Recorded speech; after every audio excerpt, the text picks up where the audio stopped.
Boom. Hello. Thanks, Penguin. Hi, how are you? Good. Great, actually. Thank you so much for the raid again. Yeah, of course. My goodness. I was telling my people all about this right before, so. Well, we also tried, so we started our stream with like Raid Shadow Legends, because we do that at least once a week, and then we decided to try GTA for the first time, and I'm not good at it. That's what we've discovered, is I'm not good at it. Not a very good gangster, so we've determined. I tried GTA once offline after finally getting a computer that could run it and not crash, and then I hated it after like an hour. Yeah, Like, I suck. I need a controller. I was playing on controller after I got that no. video. So I did the tutorial on mouse and key, and it was not good. Oh yeah, this is my cat Kona. Kona. Come here, Kona. She's mad because I made her move. Come here, baby. No. Cat butt. Kona. Hello. Hey, baby. She's a menace, but we love her. Yo, Sky's a menace to society, and he interrupts my stream constantly. Yes. Stan. We have a command in my chat for each of my animals because I have a dog, but he's outside right now. And it's justice for Kona and justice for Diesel. So anytime I'm telling them that they're being a menace and they're getting in the way, everybody starts spamming justice for Kona or justice for Diesel, whichever one is getting like in trouble with me. And I'm like, this isn't even my stream anymore, you know? Kona, dear, baby. Everyone's sweet pea. Freaking Jeffrey and JV, two of my regulars, like are always like, we love Sky. How dare you mistreat Sky? Yeah, how dare you? She's innocent. Kitty's innocent. Hashtag Sky did nothing wrong. Hashtag Frankie did nothing wrong. My people are like, I'm gangsta. No, I'm clearly I look very much gangster-like, obviously, today. Yeah. Very gangster-like. Huge gangster. Yeah, I was not very good. Not very good. Took me like so long to complete one of the first things that you have to do, which is same. like I failed on the first mission. Yeah. I accidentally shot a hostage trying to point the gun at them because I'm not mouse and key, and I didn't know what the key was, and I accidentally shot him instead, and I was like, it's fine. Anyways, failed the mission within 5 seconds. It's fine. Very not. Speed run. Yeah, speed run, but in the worst way. Best way. Or you know what? Best way. Best way. Best way. Hostage is no longer being held hostage. This is true, but unfortunately, it didn't give me a choice. It was just like mission failed, and I was like, I don't even know what to do. I don't play mouse and key. It was quite embarrassing. Oh, it's great. Oh, it's the best gift. Oh my god. So, introduce who you are, what you do. Yeah, so my name is Darlin Sincerest. My pronouns are she, her, and they, them. Either is fine with me. Realistically, as long as you're not being crappy towards me, I'll accept pretty much any of them. Yeah. I'm the B in LGBTQ. I am an Army vet. My husband is still in the Army. We live in Colorado. I'm big on mental health stuff because I struggle very heavily with mental health things, and my community is like pretty aware of that. Like I have therapy every week. My Tuesday morning streams, I literally do like 10 to 2, and then from 2 to 3 is my virtual therapy, and everybody knows, and like they're always like, have a good therapy session. And I'm like, yeah, I'll see you guys later. That's incredibly wholesome. I love that. Yeah, my people are pretty freaking great. They bully me a lot, but bully me into self-care, you know? So they should bully you into self-care. I bully my viewers into self-care. I point at them. Me too. I just don't like when they do it back to me, you know? Yeah, same. That's why I get butthurt. Don't you hate it when they like compliment you and say nice things about you? Yeah, I'm like, first of all. In fact, I got on them earlier today because they had started a hype train, and I was like, first of all, have y'all bought groceries yet? Have you filled your gas tank? Because that's going to be at least like 90% of your paycheck right there. I mean, seriously, have you seen the price of gas? It's like $5 yeah, now. I don't go anywhere, thankfully. So I'm going to be struggling tomorrow because I have to fill up my gas tank and drive up to Denver, which is about an hour-and-a-half drive. And so it's oh, God, where are you? Not looking forward to that. So I'm still technically National Guard, but I have to initiate something called a med board tomorrow because I'm permanently disabled by the VA standards. They broke me for life, unfortunately. But yeah, so we're just. So do you have a mental health command that explains in glorious detail how much shit you got going on?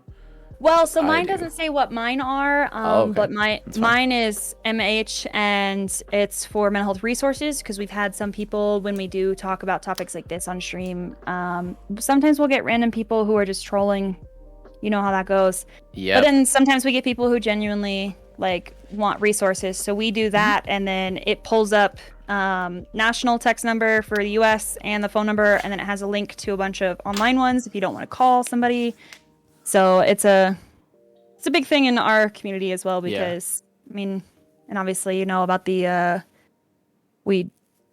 group message talking about the hate raids and stuff, and I warned my people and I said, do not engage with any of them. If it happens, like, don't engage, just block, ban, move on with it. Like, it's not worth giving them attention, you know?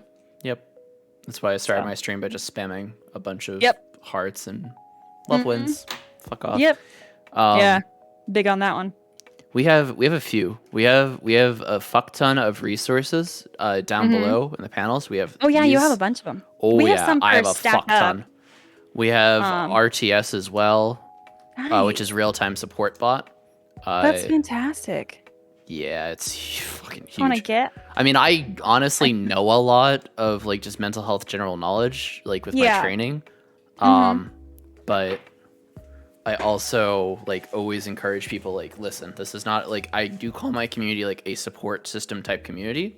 Yeah. Where we can talk openly about mental health, but this is not a substitute for getting your own professional help. Yeah, or going to therapy. Like, I am constantly telling my people, like I know that a lot of people don't think therapy is for them because of whatever societal things or whatever environmental things, and like a lot of veterans are in my community, and so like we were basically brainwashed to think that like going to behavioral health, which is like therapy and stuff like that, is like this awful thing, and you'll lose your career, or you're somehow not, you know, good enough, and whatever other ridiculous things that they've got going on. And so it's definitely hard sometimes to like separate that and realize like it's absolutely okay to go get help, and it's very much encouraged, and it's normalized to get help. It's not something you can be forced into. Absolutely, you gotta want it.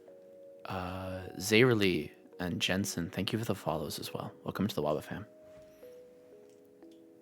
Those are my peoples. They're sweethearts. Listen, I'm gonna guess they're your peoples until they prove themselves otherwise. until they tell me otherwise. I usually like slash user on new folks, but I've been pretty trusting today, which is odd for me. Well, you also have a lot of communities joining you because you have a few incredible content creators already on, and then you have 2 more after me. I'm super excited. Like, I've had you tabbed up, but I haven't been chatting, obviously, because we were streaming. Yeah, do your thing. But yeah, we're excited to be here. Sorry, give me just 1 second. My stinking Instacart lady is not being very helpful. No. It's so great. She's like, hey, so what if I do a different one? And I'm like, okay, but like it still needs to be the same type of product. And she's like, so what if I got you a Google Home? I'm getting a Wi-Fi extender, lady. Like, that's not even close. Oof. What can you do? Feels. No, you, Franklin. You. Bad. You know, I vent to Darlin more than I do to my therapist. It's true, Z, but I'm here for you, dude. Z is also a veteran as well. Hell yeah, we love our veterans here.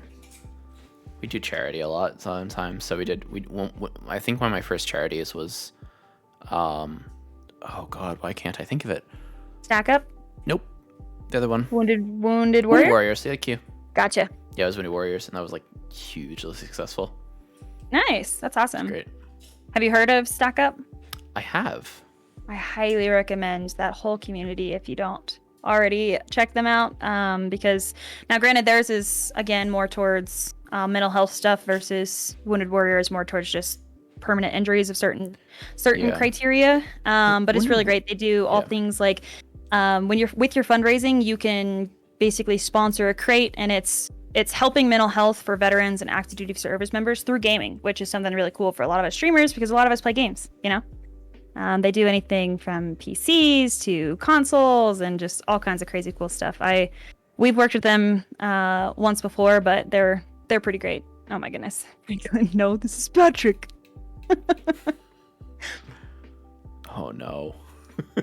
It's great. The memes are gonna start flying, I know. I can feel it. I love it. I love it. I'm here I embrace for it. So, the titular stream title, how has content creation affected your mental health, and how has your mental health affected your content creation?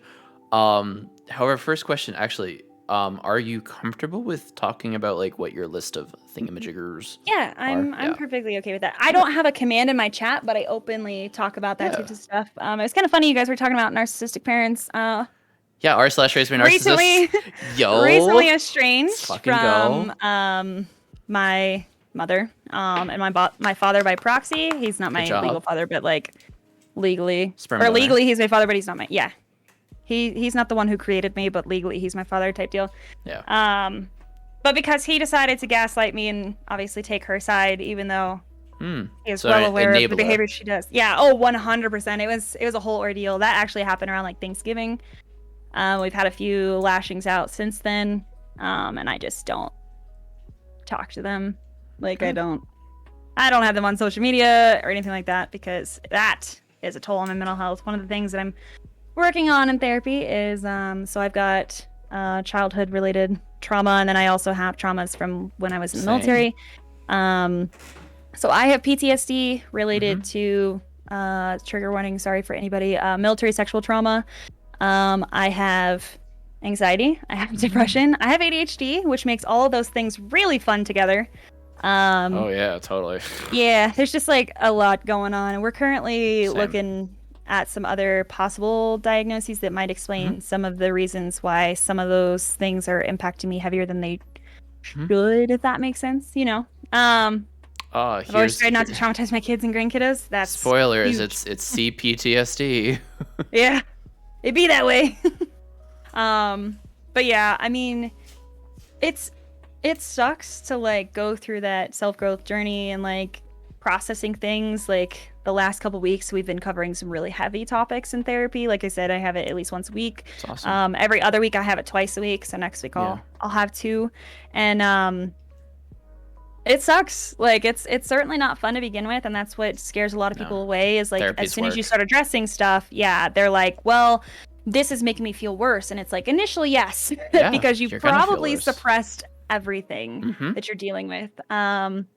Like I said, my community is pretty great about like supporting positive mental health and like taking care of yourself. Awesome. And like they're always like super supportive about therapy and all those things. So that's good. I have a pretty great community in my opinion. You know, everybody's like, well, my community is the best on Twitch, and like I'm one of those people. I absolutely think my community is the best because they genuinely care, and like it's not like a one-sided, like I've discussed this before on my stream when I had a guest on my stream, and it was that a lot of people will see content creators as goods to be consumed rather than human beings, or vice versa. The streamer will see the viewers as dollar signs or somebody who owes them something, and disgusting. It's like both of those gross. Ick. Give me the ick. Yeah, same. Very bad. It's very icky. Yeah, because I mean, like my people, like literally, it's like family. In fact, we have some of our people in our community visiting other people. I can't say much more than that in case one of the people is watching that doesn't know yet. It was a group effort with a few of them together, so that's pretty cool. Like our people are sweet, pretty supportive about that stuff. But I've also seen the negative side of it. Like we generally do the PTSD tag, we have the LGBTQ tag, all that types of stuff. We have the ADHD tag. And so sometimes we get some not so great people in that try to trigger things. Like I think one of the most frustrating things as a content creator that puts like the veteran and the PTSD tag is then you get those spam really crappy names about unaliving yourself and things like that. And I get those at least once a week, and it's pathetic because it's like, well, first of all, that's not what my PTSD is regarding. You're not going to trigger me with a username. I'm just going to turn off my alerts and whatever. And it can definitely be hard though to balance that. I mean, I don't know how it is for you personally, but like for me, there are some days where I'm like, hey, I'm either going to have to start late or we're just going to have to cancel stream for today because it's like not a good mental day. And like sometimes I'll push through it, but you know, there are certain days that you don't push through because you need to process things outside of, you know, everybody else. It's odd. I'm definitely guilty of hitting go live on days that I probably should not have go live on.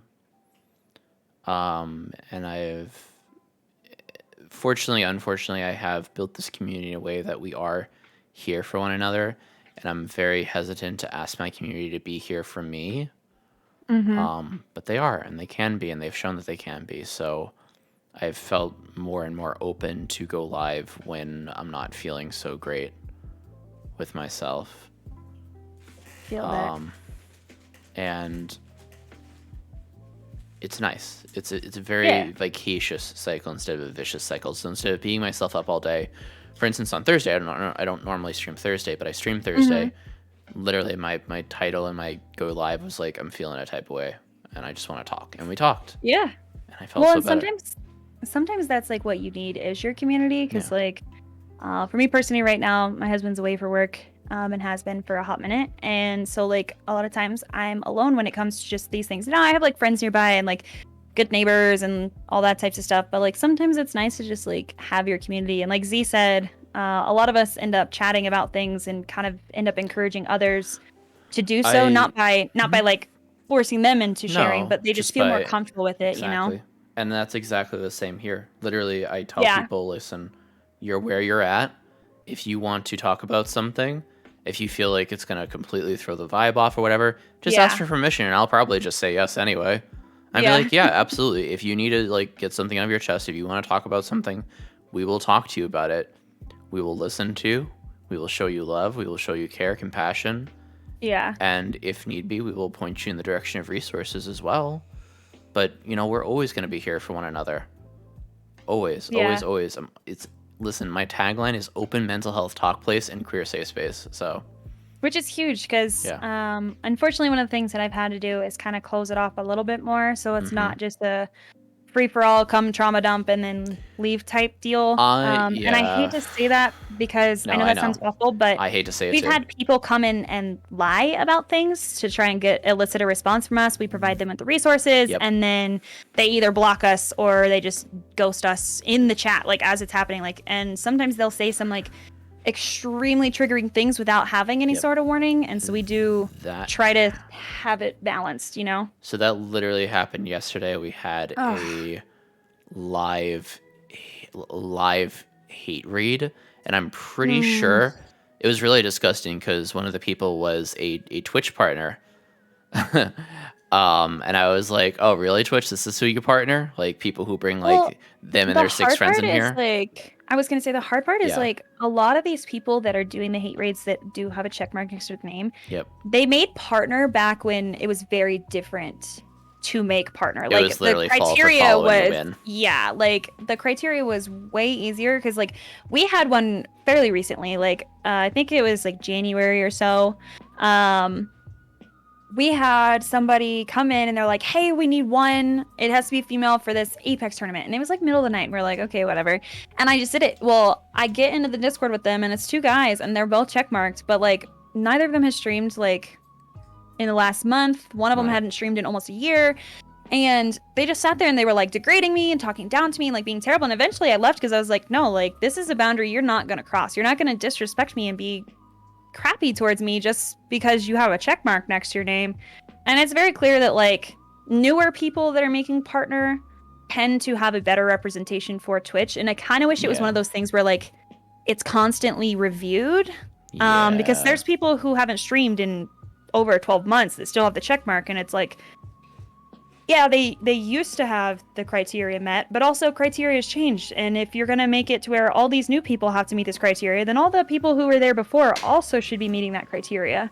I may be alone in that idea that you have to like be reevaluated, but like you're on trial period for like the first little bit of partner anyways. So I feel like I know why partner is a matter of concurrent viewers, because it's literally they look at it as a business decision. Are you going to make us money? Are you going to bring in new viewers? Right. Absolutely. But I feel if they did review stuff, I think they should review stuff based on the community that you're building or not building. Well, you know? And like hate raids are violating TOS. And so it's like, how is it that we make all these reports against this person and then they're still allowed to, 1, be on the platform, but 2, keep their partner status? I mean, like, I know there's going to be some people who will mass report somebody who didn't actually do anything wrong just because that's part of their hate rating. But, like, if you're actually reviewing whatever footage or whatever actions and stuff, I don't know. I feel like it comes down to more than that. And part of once you meet the first, like, bit of partner criteria, I mean, you don't, for those of you who don't know, you don't automatically get accepted for having that 75 No, you have to apply. You have to apply, and they actually do have people come in and watch your streams. So if you're, giving Twitch a bad name, if you are participating in hate raids and you're in this partner application period, you're not going to get it. They're going to continue to reject you. Unfortunately, they're not going to take away your platform. They're just going to reject you for partner, which for some people is enough for them to leave, but for most people it's not, unfortunately. Right. See, I want partnership, but I don't want partnership because we push for it. I want because we create a genuine community. Yeah, who I comes definitely from feel me, that. Like, I don't want to push for any metric. The only thing I want to push for is to continue to have the awesome space that we have to talk about these things openly.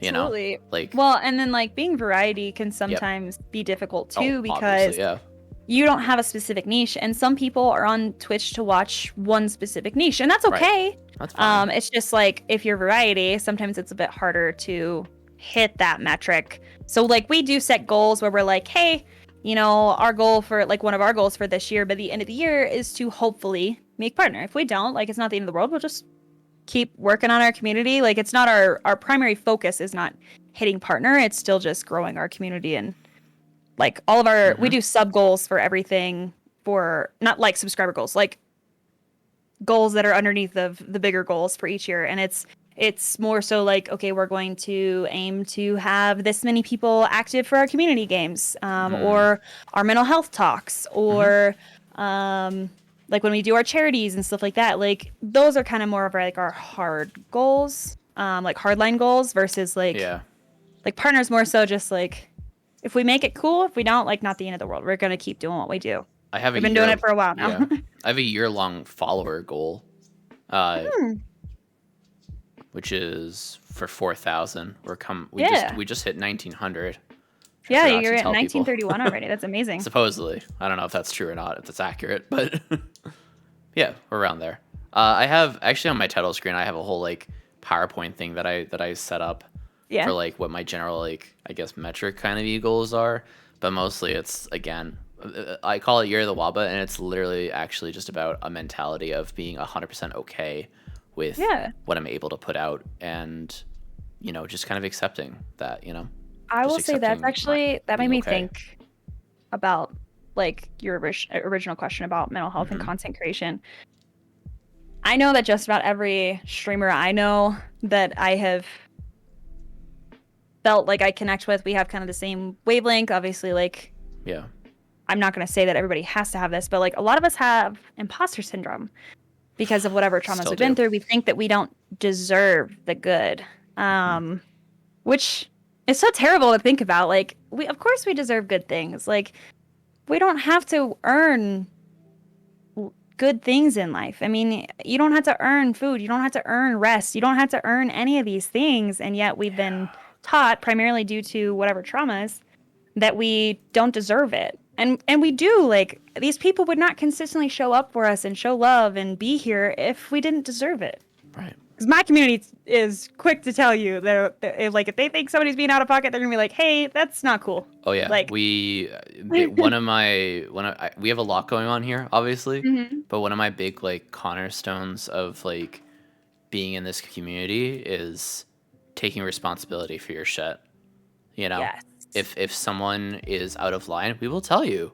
And if you feel put on the spot, well, you are being put on the spot. Sorry, that's part of being mature. We've also had to have moments like, I kind of went on a little bit of a rant the other day, and I apologize for it today, and I apologized for it a couple days ago too. Apologize. Well, I apologize to them because I kind of like a very small thing kind of set me off, because it was a accumulation of actions that were happening in my community, and it wasn't everybody doing it, but there was enough people doing things that I wasn't comfortable with, that like clearly I was visibly uncomfortable. But then like even some of the things that I would verbalize about, like, let's not talk about that type deal, they would still continue to do it, and it felt really disrespectful. And so I kind of went off the other day and I said, look guys, like, I love streaming more than anything, and I love this community, but there is one thing that you will not do, and it is violate my boundaries. Because we had people that would make, and I know they didn't mean anything negative by it, but it was just like the lack of awareness and respecting of boundaries that I have verbally put out or what have you. they would, you know, make remarks about my personal life that I don't share because I'm pretty open about a lot of things. In fact, I'm more open about my therapy than I am about most of the rest of my personal life. It's awesome. We actually had my IRL best friend does not hang out in streams anymore, and she doesn't show up on camera anymore because people made her feel so uncomfortable and intrusive to her life that she felt like no matter how many times she reiterated a boundary, people just continued to insert themselves, and it made her so uncomfortable. Disgusting. Yeah, and like I had to say something too, because again, I know that like for the most part, nobody meant ill will by it, but it's about respecting those boundaries and understanding that like, hey, like I love that you care about this person, and of course I care about this person, but like their personal life is their personal life, and things that I don't want to talk about are okay too. Any streamer does not owe you every detail of their life, every ounce of their time, because that's something we've dealt with too. I give a lot of myself as it is. Yeah. I give way too much of myself. I say a lot of my personal life stuff. I thankfully haven't had people in here who have like asked me about like stuff that I'm not comfortable with so far. Yeah, which is good. It is good, but like I don't fucking owe anyone anything. All right. And that's something that, like I said before, like people I put that on myself that I owe people stuff. But yeah. like, you know.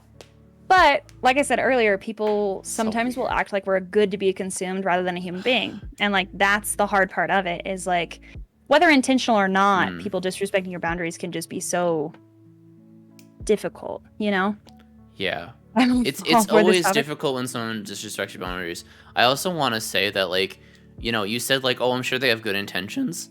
But did they though? But did they? That's like the thing. If they're not gonna listen and respect the boundary, yeah. Like, what the fuck are they even doing here? Like, they're just here to be disrespectful. Yeah, the biggest thing is that they just like aren't self-aware of those things, and like you can't force that self-awareness on somebody. Like you can say things all day long about, hey, this is a boundary, don't touch it. But people will think, oh, you know, they don't mean this specifically, they mean this specifically, and it's like, I don't know, you have to be more clear about boundaries with some people because they don't get it because they've never had to deal with people setting those kind of boundaries. And like, thank God they don't have to set those kind of boundaries with other people because there's nobody invading their space like that. They don't feel like they have to protect whatever bit of space that they have to themselves. Than they are for the community. Yeah. I'm sorry. I'm very harsh. I mean, I agree there. I'm very fucking harsh about this. It's just difficult to like I get like not getting it because I'm autistic and I get it. We get all of the folks who are also autistic sometimes in here, but like most autistic folks that I've met are fucking respectful. First of all, yeah, you know, like if you outline that a boundary has been crossed, they don't cross it again. They don't cross again. Like because like it's all of us simple. It's that like, are hey, neurodivergent are like we're not talking about that right now. If you set a rule, right, we either follow it or it's a stupid rule. Yeah, the stupid rules generally come to like clerical type rules, not interpersonal rules. If somebody sets like a rule with us, that thing will come to the grave with us. We are respecting that so hard, but it's definitely hard, especially if it's somebody who like previously had been such a positive member of the community. We actually had somebody a few months ago, I think it was in January again, that came into our chat, and like I had seen him in a couple other streamers of a specific game that I play, the Raid Shadow Legends game. And this person had stopped by a couple times if they were with a raid, but they sometimes would say things kind of weird. But it wasn't like enough to ban them or enough to be like, hey, what the fuck is that? It was just kind of like enough to be like, kind of raise your eyebrow, but okay, and then you move on. But then this person started saying some really weird things. And like another thing about me is like I'm a recovering alcoholic. When I was active duty military, I was... Instead of going to behavioral health, because I was told how bad that is, I was self-soothing with alcohol. And now I'm to the point where I could have an alcoholic beverage with dinner if I went out with friends and stuff. And I will limit myself to one if I have one at all. But usually I just choose not to because I don't want to slip back into using it to cope with every emotion instead of working through it positively. And this person knew that because this was before I was even to this point where like I could be around alcohol and it wouldn't be a problem.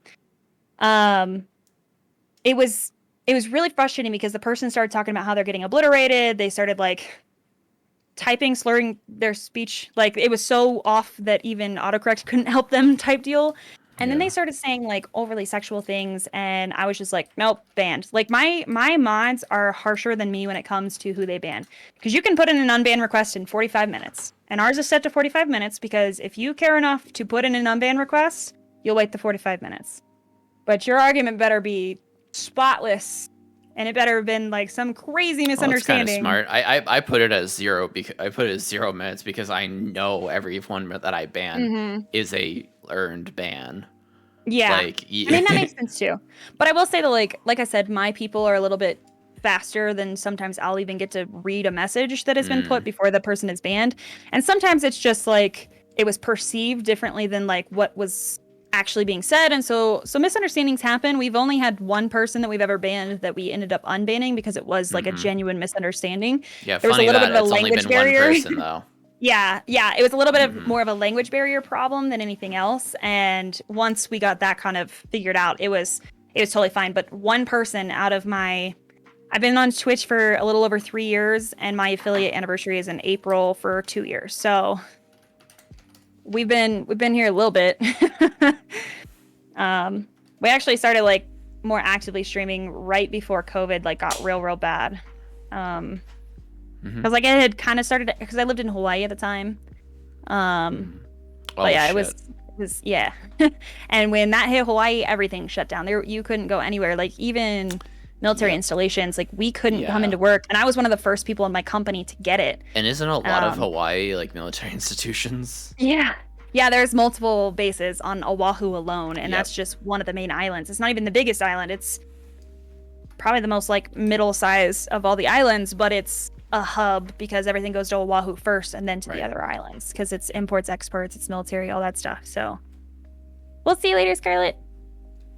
But yeah, I mean that was a whole ordeal, and like I will say, I'm sad that the pandemic is what got more people into streaming. Like I know that you and Turtle were talking about, you know, being pandemic streamers, and like I love that Twitch really brought in a ton of people with all that stuff. Yeah, me too. It's unfortunate that such a negative thing is what triggered so many people coming over here, but I will say that like the one positive of everything going on is that I feel like I'm more connected with those around me, even if I can't physically be around them, if that makes sense.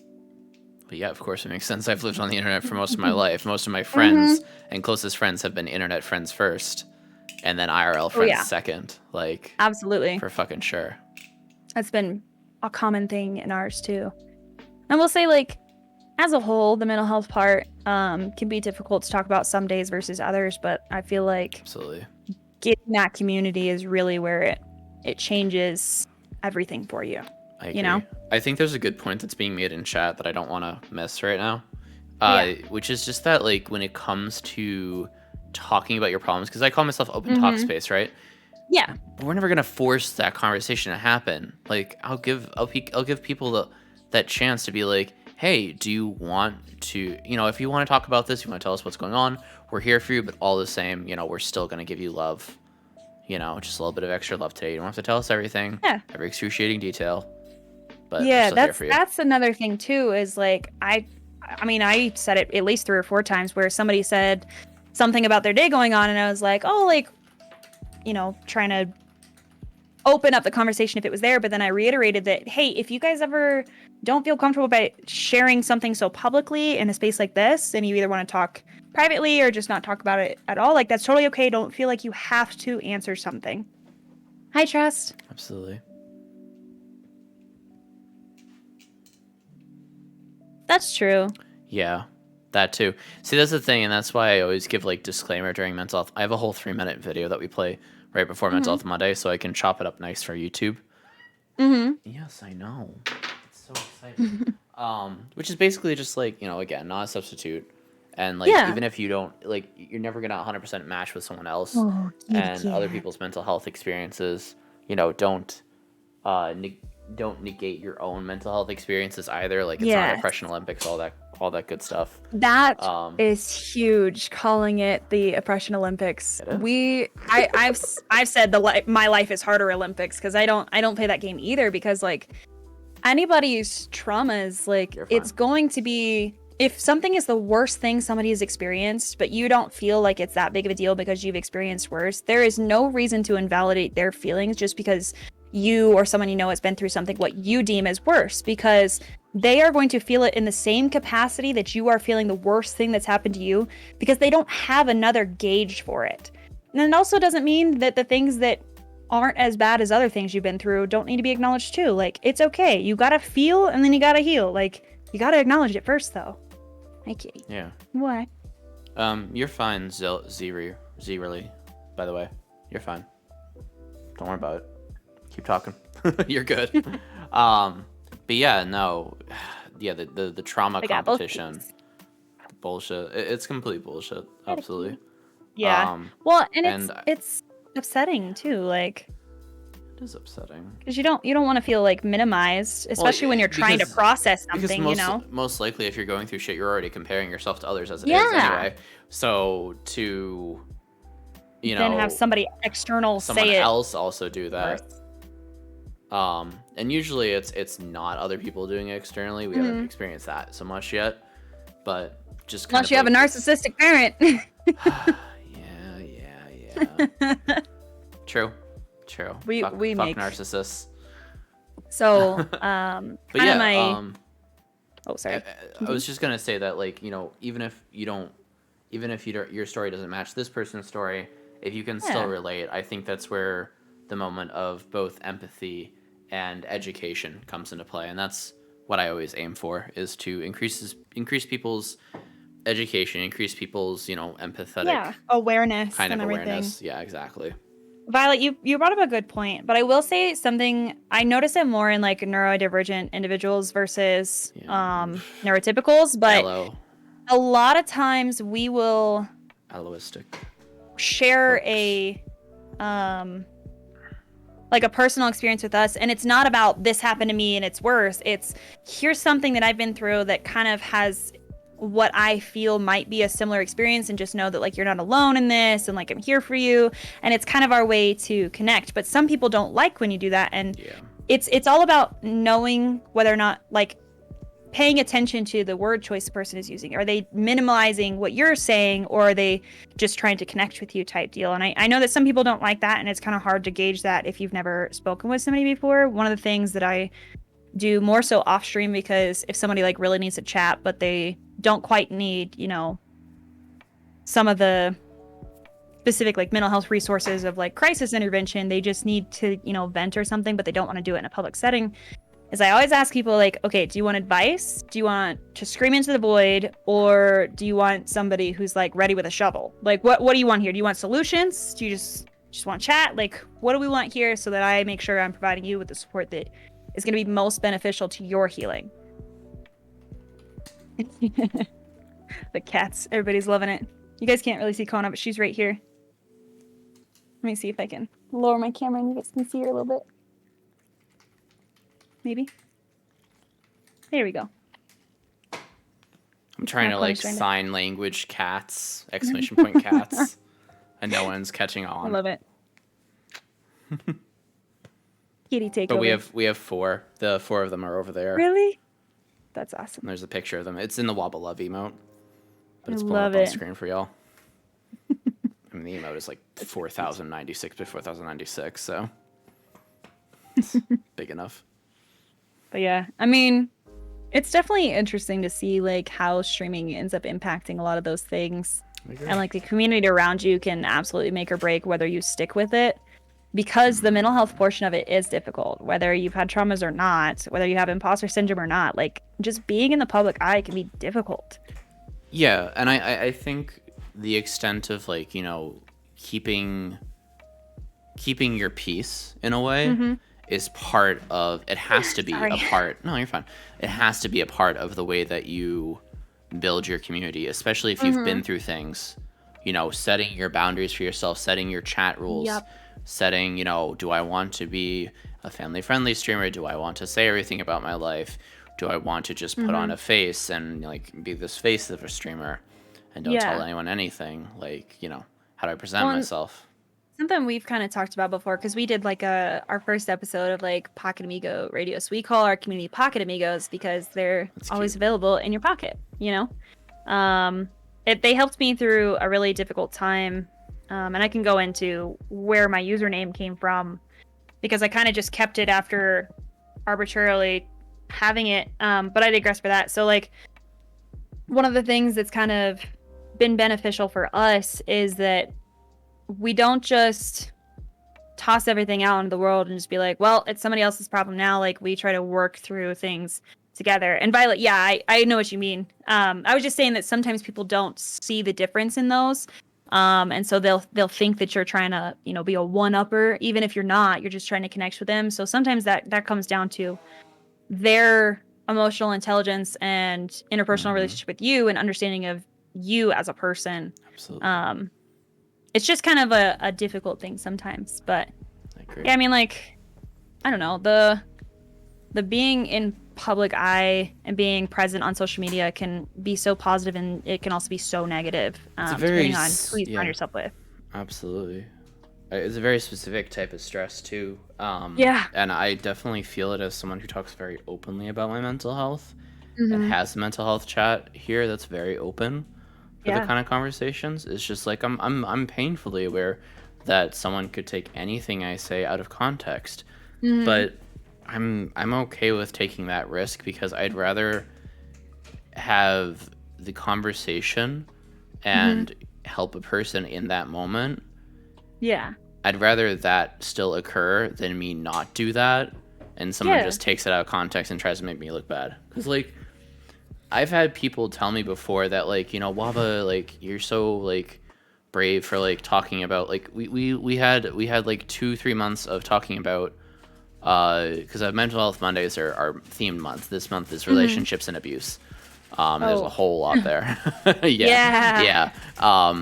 But we had a couple of months of Mental Health Monday talks about mental health and, oh my God, why can't I think of the word right now? Brain work.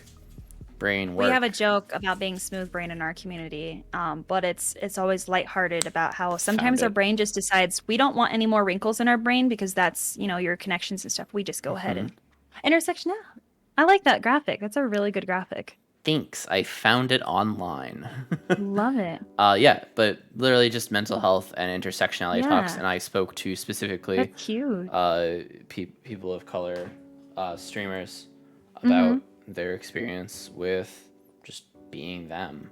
And how that's affected them. And the answer is obviously yes. Like, we're actively anti-racist here and everything, anti-homophobic kind of stuff. Oh yeah, we have a zero tolerance policy. We had somebody come in. It looked like of course. They came in as a pair based on when they followed and the conversations they were having. And this one was like, "I'm gay. Is that okay?" And we're like, "Yeah, of course it is. Like, you are absolutely welcome here. Like, be who you are." And then the other account that had a semi-similar name, like, they started with the same letter and then had the same numbers at the end, but it was totally different random words. So that's why we think that they came in together based on the timing and everything. And the person said some really homophobic things, and thankfully Automod caught it before it made it through, and we banned that kid immediately because no thank you. I bully you guys into self-care. You guys are making me sound like I'm a mean person. If I'm mean for making you drink water and eat food and take care of your mental health and your physical well-being, then so be it. I'll be a bully all day. Ori also thinks I'm mean because I tell them to eat food and drink water and get sleep and rest. And they're like, no rest. Oh, yeah. They'll argue with me about the sleep thing. And, like, I have insomnia as well, due to some of the things that occurred to me and everything. So I have a difficult time sleeping sometimes, and they'll be like, well, why aren't you sleeping? And I'm like, well, you already know why I'm not sleeping, so don't you sass me. What's your excuse? Meh. Yeah, what's your excuse? I'm just trying not to have nightmares, and if I'm too tired to dream, I don't have the nightmares. I suppose that's true. Violet, that's something that happens a lot in our household too, is my husband, like, he'll make remarks about, oh, you know, I'm not tired. And then, like, 5 seconds later, I envy this man so much with his sleep because he lays down in any position, anywhere, 5 minutes maximum. And that man is asleep. We have to remind her to get sustenance. Yes, it's true. I can also sleep pretty much anytime, anywhere. And Frankie hates me for it. He's like, God damn it. Why are they also, I like your glasses. Thanks. They are gay.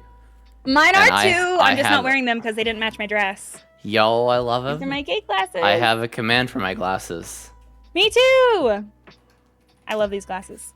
The green ones just matched my dress today, so I was trying to be matchy. We looked fancy today. Yeah, I mean, No. so Z's right, and I've actually had somebody make a remark before about every time I come in the stream, you're eating something. That I think it was Jensen, Oh, and I was same. like, yeah, I'm always eating on stream. I'm about to eat noodles after this interview. do it, yes. But that's usually because that's the time I remember to eat, because especially with like ADHD or even anxiety and depression, you can have like time blindness, and so you don't realize how much time has gone by since the last time you ate, and then suddenly you're ravenously hungry. And so like my people are always like teasing me. They're like, "Have you eaten yet? Did you take your meds this morning?" Like all that types of stuff. So I have multiple timers. Stay Healthy Bot is one you might want to invest in. Puts something in there every hour. Every hour. Smart. The default's 2 hours, but I put it to 1 hour. And it's just like, hey, Waba, you've been streaming live for 4 hours. Have you been drinking your water? Might also be a good time to get up and stretch, refill your water, grab something to eat, whenever you take a bathroom break, stay healthy. Yeah. Doing all those things, it's great. I'm definitely gonna have to set up this Stay Healthy Bot. That's RTS is real-time support for mental health resources as well. It has more resources than even I have. It's great. I love it. But yeah, so my anxiety eats, so I usually that's fair. One of my other like issues is when the army took out my wisdom teeth, they jacked up my jaw, so sometimes they get really bad lockjaw and stuff, so then I can't eat even if I want to. And so if I'm having like a bad body day, that's usually like my joints are killing me or what have you. And so sometimes we'll, not just for mental health but physical health, have to like cancel stream or do a shorter one, because like I have a pretty comfortable chair and it has a good like lumbar support and stuff. But my previous chair prior to this one, I could not stream for very long without being in excruciating pain. Like it was so bad. Ow. I'm really thankful for this chair. My community actually bought me this chair. We're on like day, I don't know, a lot. I know, right? They literally bought me this chair. So happy. I know, I was so fucking overjoyed about it, and I literally just bought it live on stream, and then I set it up later, and I have a whole video about it that has a cursed as fuck thumbnail. I feel like all good videos have a cursed thumbnail, you know? It hasn't. I mean, it hasn't taken off yet, but you know, I'm sure it'll get 10K viewers by tomorrow. Yeah. There, go click my YouTube, everyone. Get it to 10K viewers. I'll do it right now. Give it to you a subby. Thank you. You're gonna gift me a sub to my own YouTube. There we go. Beautiful. Boom. Subscribed. Boom. Thank you. I appreciate it. I'm so bad about. That's one of my bigger struggles actually when it comes to like mental blocks, because that's really what it is. When it comes to me doing editing and stuff like that, or clipping and things like that, it is the bane of my existence because I'm not immediately amazing at it. I feel that. So then sometimes like I have an even harder time doing it. But like if I'm having like a rough mental health day, even if I don't stream, sometimes it's hard for me to even just get a couple like TikToks made from clips, like not even record something new, like just from clips that we've got. I've got a backlog of probably like 40 or 50 clips that I have to make videos on YouTube and TikTok for. And it's overwhelming sometimes, you know, like once you get started, you're good and you get to move in and you're going, but getting to that point sometimes can be the hardest thing. And like my community, like I said, they kind of bully me into doing the things I need to do, but yeah, absolutely. It's so important. And honestly, like, I mean, I told you I started streaming the other day because I didn't feel like I was editing, and I still haven't edited anything lately in a minute. Like I'll get basically bursts of like creating a bunch of fucking content and basically baiting content out of myself, and then just I can hit clip 30 seconds, and then I go back, save them all, edit them a bit, and then have them scheduled post out. You know? Yeah, the scheduled post is the lifesaver. I'm just so nice. Bad about it. TikTok is so nice for that because it's 14 days. YouTube's better because it's like unlimited time. Yeah, I was gonna say you could schedule it for like a month later, 2 months later, what have 10 you. Years. Yeah, 10 years later if you really wanted to. Maybe I should do like a almost Mr. kind of funny, like. Yeah, what's up? I was gonna say it'd be kind of funny to do like a throwback Thursday, but schedule it like 5 years in advance, and so it's a current clip when you're putting it in the queue, but then like 5 years from now it posts and it's like, hey, here's a throwback to how we used to be, you know? I thought about doing that because I remember like Mr. Beast had like a video from like, this is like a video that's gonna post 10 years from now. That's pretty cool. I feel like I want to do that. It'd be nice to do something like that regarding like, hey, here's where my community's at right now. Here's where I'm at with all my mental health stuff or physical health, or here's our goals, and this is where we'd like to be in this many years. And then it posts on that year, and you gotta get to look at it with your community and see how far you've grown and everything, and how your goals may have changed. Yeah, I sometimes have imposter syndrome based mood. on like I have imposter syndrome anyway about like content stuff, but I super have imposter syndrome about mental health stuff because in my mind I feel I'm very much past my biggest mental health stuff going on. Like I went through a lot of therapy, a lot of like self-discovery, a lot of growth personally to get to where I am today, you know? Yeah. I've done a fucking lot.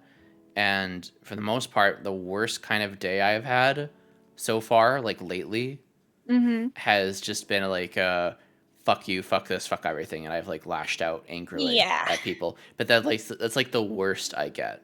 And I know I've been even more vindictive before in the past. Yeah, the growth has been immense. I'm sure on your part as well. Yeah. But it's just like, no, like when you were mentioning PTSD, I was like unintentionally comparing myself. You know, I literally just got done with like, don't do oppression Olympics, Waba. Yeah. I was really like, no, damn, like, I don't have flashbacks anymore. It's like, well, actually you do sometimes. But that's the thing is like, growth isn't always linear, and that's sometimes hard to like articulate to people who are earlier on in their journey of like working through all these things and like healing from whatever traumas, because like people don't realize that trauma isn't necessarily just, you know, some crazy event that happened. It can just be something that was a formative memory that is a negative formative memory. Absolutely. That is considered a trauma. That's all it takes. And your brain is a very strong organ, but it's also a very volatile organ. So like as you are developing all these, you know, different synapses and stuff on the more science side, you're developing them based on your experiences. So if you have a lot of negative developments, like it can take a lot to reconfigure those things in your brain to not be the toxic person that lashes out. Now, I still sometimes have moments where like I do that, or I'll get like really, really bad sensory overload if I'm already kind of struggling with some stuff mentally about those things. And somebody will say one thing and then I find myself going off. And so then I do try to be apologetic and try to work on that. But growth isn't linear. So you're not always going to be, you know, going better. Like you're going to have lulls sometimes. And that's normal and it's human. It's just trying to make it to where your lulls aren't as deep as they were on previous lulls, you know? I think it's like also a weird fear that I sometimes have that someone's going to like call me out and be like, you're not actually like this, that, the other thing. I mean, it's the same energy that basically gets put forth when I tell people, when I tell folks like I'm self-discovered autistic, and this took me like literally years to come to this, but it just explains way too much about my childhood. And then people are like, oh, I never would have guessed. Like, you don't look autistic. Like, fuck off. Like, you don't look like a survivor of this, that, the other thing. Like, fuck off. Same energy. Z, that's a huge thing. Yeah. Like my people have been vital because like they can often tell I'm having a bad day before I've actually fully like come to that realization. And so like sometimes that's huge too, because they'll encourage me to play something even off stream and stuff like that. And you know, he brought up another good point that like sometimes as people grow as content creators, they stop hanging out with those people. Also, Violet, you say that, but there are people who genuinely think that if you don't, you know, look one way or the other, you can't possibly be. Yeah. I can answer that question. Well, what's crazy they want you to look like a fucking Rain Man. They want you to look like you know, a flapping in the wind. They want you to look like a fucking freak, basically. Yeah, they don't think, want you to be human. You look normal. So how could anything be wrong with you? And a lot of people don't realize that ADHD, ADD, all those sorts of things are included in that like I've learned a lot of things in the last few years because I didn't get diagnosed with ADHD until I was 22 years old. I'm 26 now. And like, that was a huge eye-opening thing for me. And the more that I've learned, the more I get frustrated with society about our outlook on that types of stuff, because ADD, ADHD, all those things are included in like, I don't want to say like the spectrum of autism, but it's like, it's not a line. It's not linear. It's not a graph either. I don't really know how to describe how it's been described to me. Hi, Master's Mental Health Counseling here. I think I mentioned that already. Oh, maybe. Just a little bit. So autism is definitely on a very big spectrum. I don't necessarily agree with the DSM-5's output of it. Although it's probably more accurate of like kind of like, okay, what level of support, but what level of support, the more accurate picture would be what level of support in what specific areas does a person with autism need. A person who's autistic, sorry, not a person with autism. Autistic folks are very person focused because I'm autistic. That's literally how I interact with the world. That's how the world gets filtered through my brain. That's just a fact. The other thing is with ADHD, a lot of symptoms of ADHD overlap with autism. They're not the same thing, but they overlap a lot. Especially for those who are socialized as a girl. It overlaps a lot if you're an autistic girl or ADHD girl, because it's like you're quiet, or you know you learn to mask a lot easier, basically, because you're socialized so much extra and people talk to you so much extra. They've done studies on this before. People talk to female babies a lot more than they talk to male babies, which might also help explain, and not to mention toxic masculinity and society and all this other stuff. We talk about why women are more emotionally intelligent and emotionally in tune with others, because they're literally socialized more. To be that way. Men, to be that way more than men, which is why a autistic woman can go along in life and look completely normal. Same with an ADHD woman can go along in life and look completely normal and never get diagnosed with either until much, much later in life. And then they're like, wow, it would have been crazy to know this earlier on. Yeah, it's like, wow, that explains literally everything. It's true. The "you look normal" phrase is actually one of my least favorite ones, because it also applies to physical disabilities. So like I said, I am considered permanently and totally disabled by the VA based on the things wrong with my body permanently. Like, there is no fix. I am not going to get better in their mind, which is saying a lot, because they think that even if there's a terrible fix, it's better than no fix. And there's certain things that they've told me there is no fix for. And I've had people look at me and be like, well, how could you be a disabled veteran? Because one, I look pretty young, and I am. I mean, I'm only 26, but like in the grand scheme of the Army, that's not very young. Right.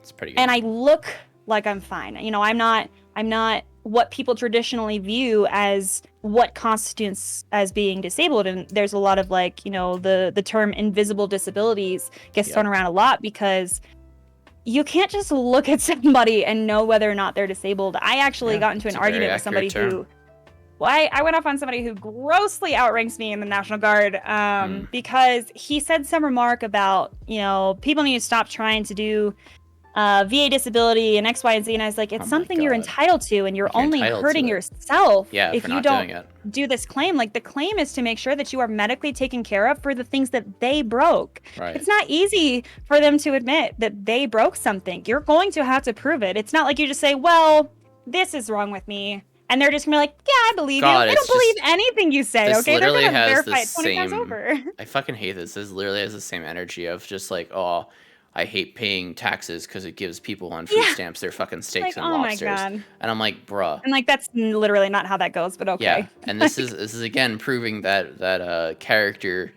fucking outweighs rank. Fuck off. 100%. But like, it was to the point where I had people coming up to me, junior soldiers and people who also outranked me after the conversation, saying that they were surprised that I was able to, in the moment, eloquently articulate why he was being a dipshit, because several of them used that word, or jackass. Several of them used that as well, and they're like, I don't think I would have been able to tell him how much of a jackass he was being while still sounding like a professional in my field.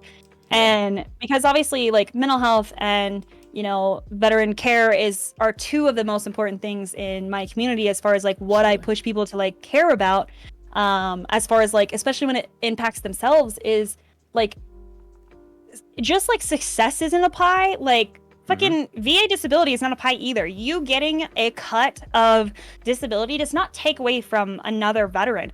It doesn't take away from anybody else. And he made the remark of, well, I know people that are 100% and they're at the gym every day. And I said, well, do you know what their disabilities are? He said, well, and before he could even go, I said, no, you don't, because you have no idea what their medical history looks like. You don't know what their daily physical pain looks like. They may be doing things at the gym, but you don't know how difficult it is for them to do those things. And you may be looking at them and you're like, oh, he looks fine or she looks fine. that's not your judgment to make. The VA determined that they were, disabled. Yeah. Are you Whether the that's VA? permanently No. yeah, Shut are you the fuck VA? up. No. And if you want to be, maybe you should apply for a different job. Like, it's ridiculousness. And Violet, yeah, a lot of people will think you have to be an old man losing an arm and a leg. I have the veteran tag on my stream, and I get people all the time come in and be like, well, stolen valor this and stolen valor that. I'm like, I'm not going to show you my DD 214 because you could literally steal my identity with the amount of information on it. But like, if you don't believe me, I don't give a shit. Like, okay. I know what my service was. I don't need you to validate it. I know what I did. Fuck off. Yeah. Like, it's just ridiculousness. And like balancing that with like your mental health stuff, like that mindset is prevalent in more than just the military about like, oh, don't get help for the things that are wrong with you because that makes you, you're weak or whatever. And it's like, no, actually, like it takes a lot of strength to sit there and do the self-reflection of, okay, this is something that used to be a lot better. And I'm not talking like normal wear and tear on your mental health. Obviously, as we go through traumatic things, like our brain is going to change. The way that we experience life changes. Change. Yeah, it physically changes. And then like everything else is a thing, and childhood trauma fucks you up for life. Hey, let's go, life, baby.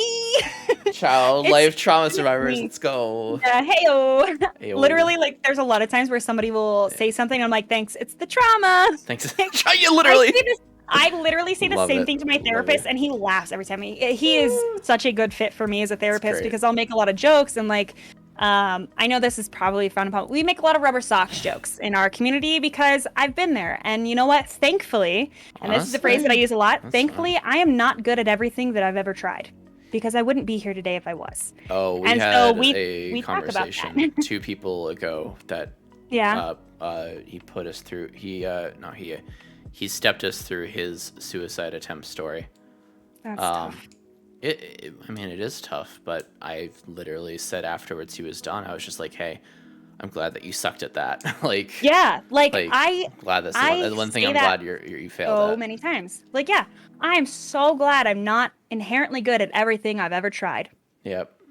Because life would look a lot like not life if I had been, Yeah. And, I think part of what is a struggle for people who don't have especially childhood trauma and growing up thinking like this is how you need to cope with things. If you didn't have that emotional support and emotional stability, it was very like you had to find your way to navigate through things that one, you shouldn't have had to do to begin with, obviously, but sorry, I had like the hiccup burps right now. I don't know what's going on. You didn't have resources and tools to navigate through these things. You had to basically come to this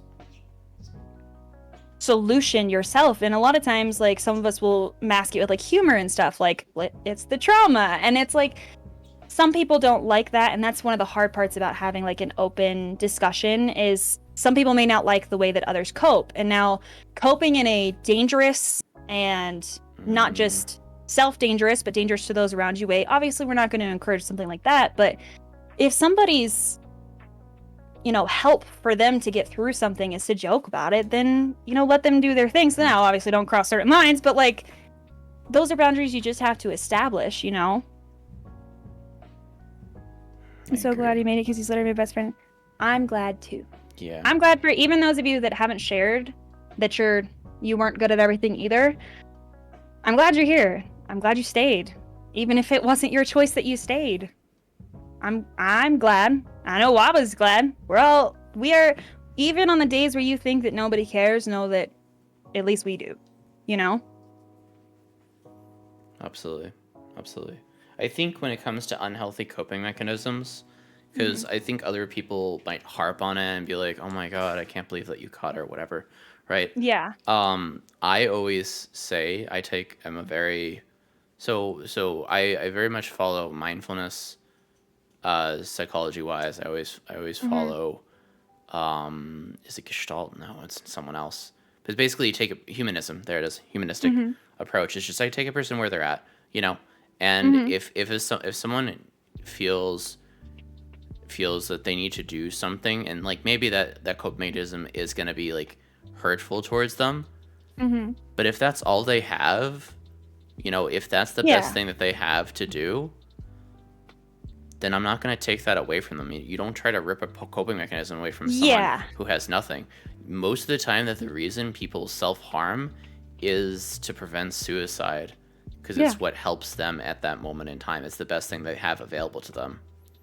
And it might not be the healthiest thing in the world, but if they start getting into help and they find help, you know, they'll get new coping mechanisms, and they still might go back to that as well. Like, we've had people talk to us about how they relapsed on self-harm, and I remind them, like, you know, try not to be so hard on yourself. You know, recovery isn't linear.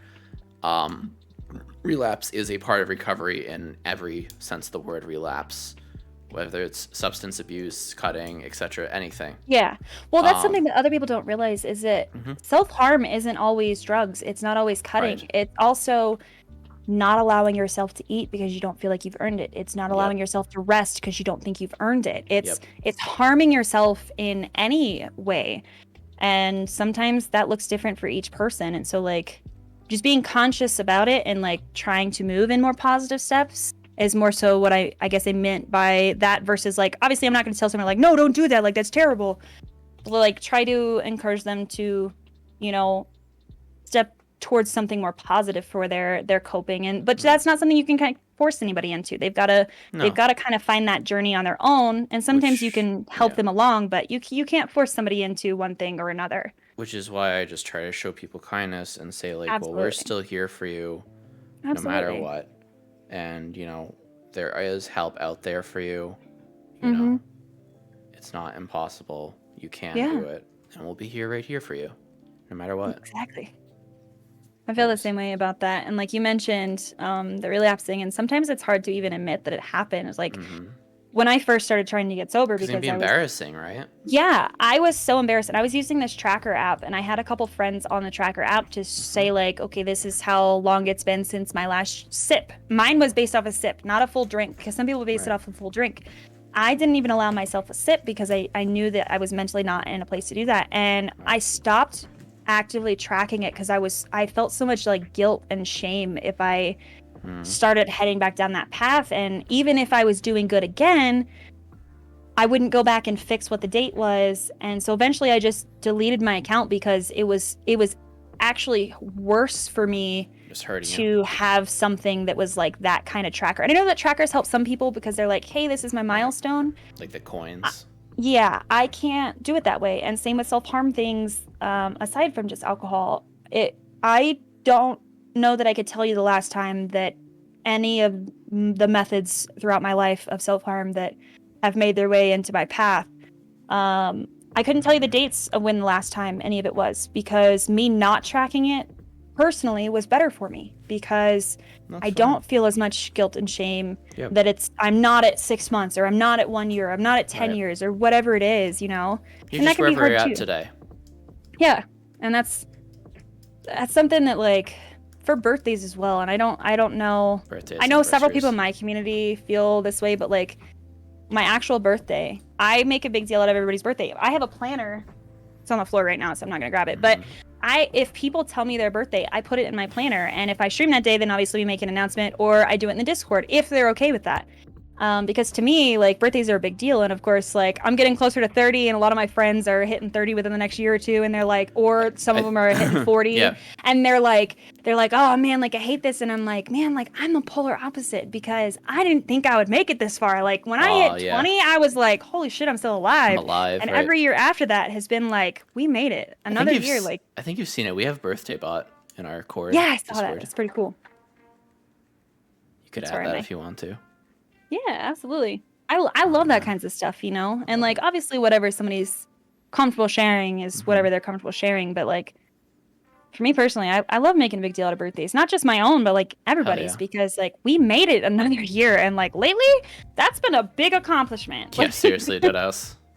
Well, and, like, being ever present on social media, you know, especially as content creators specifically, is, like, a lot of times we can compare ourselves to others, whether intentionally or not, because, you know, we see that somebody else has accomplished X, Y, and Z. Social media is so draining in that way. Yeah. And even with, like, really friends as well. Yeah. Even if you're not a content creator. Yeah. I talked to my friend, and she said that she ended up having to, like, mute another friend of ours like on Twitter, and she told her, and she was like, "Oh yeah, that's fine.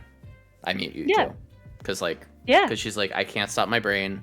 Like I'm not actually, but like I'm insanely jealous. Of like your reach. We call it goblin brain.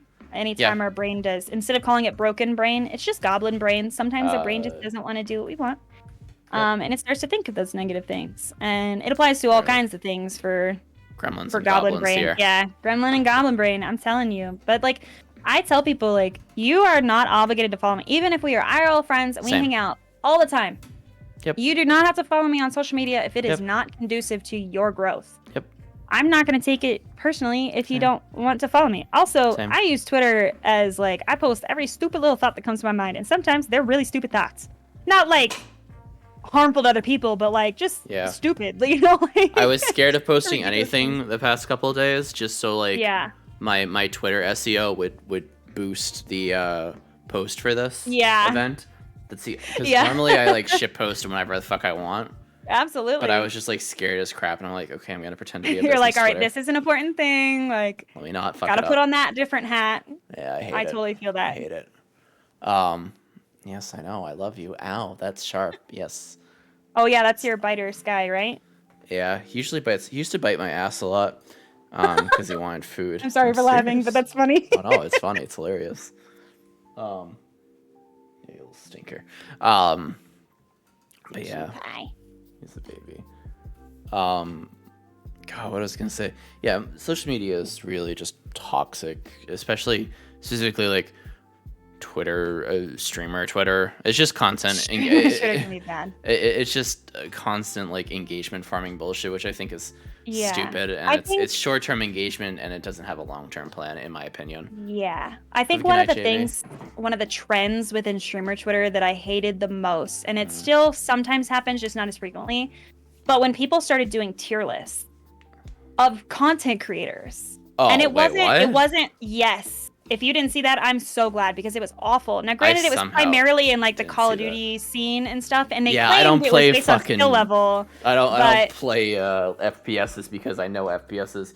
A of all, I'm shit at them, and B of all, they're toxic cesspools usually. It can be, yeah. I have met some really great people in different FPSs. Like I play Destiny 2, and that's a first-person shooter, but there's also more campaign-based. You can play the game solo the whole time if you wanted. Yeah. Well, there's certain content you have to have teammates for, but as a whole, that was just like the most revolting thing. And I made a remark about it, and somebody was like, well, it's not that serious. Like, don't take it that serious. And they're like, what is cyberbullying? Just log out. And they do that Tyler, the Creator tweet that they link to it. And it's like, that is such a stupid and closed-minded thing. You are intentionally pitting these people against each other for nothing more than a popularity test, because you're not basing it off of their skill level. You're not basing it off their wins or anything like that. Because that it's I the still formula. don't agree with, but it's different. Darlin, don't take it personally.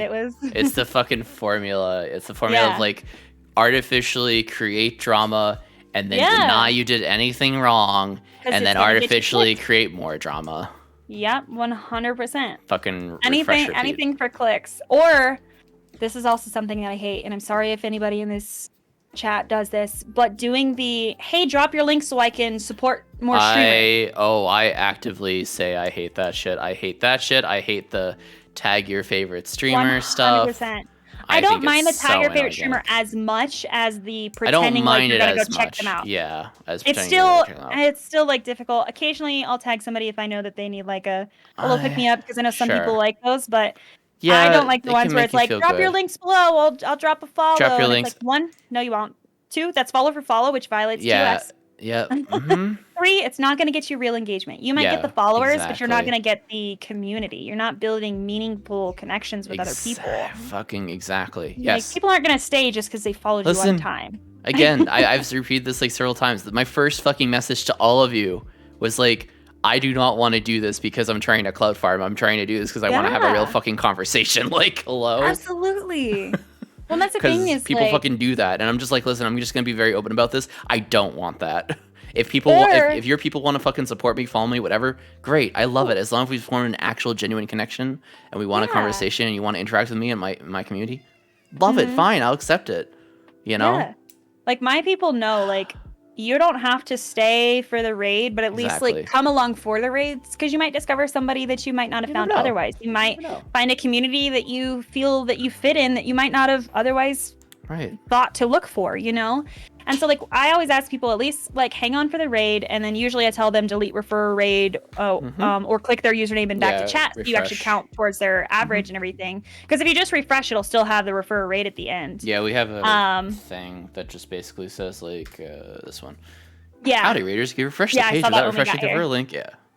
Yep. Yeah, we have the link in there too, so they could just easily just click the link if they prefer to do it that way. Yep. But it's one of those things where it's also another thing where people will toss around like, oh, you're a clout chaser just because you hang out with somebody or try to make genuine connections with other people.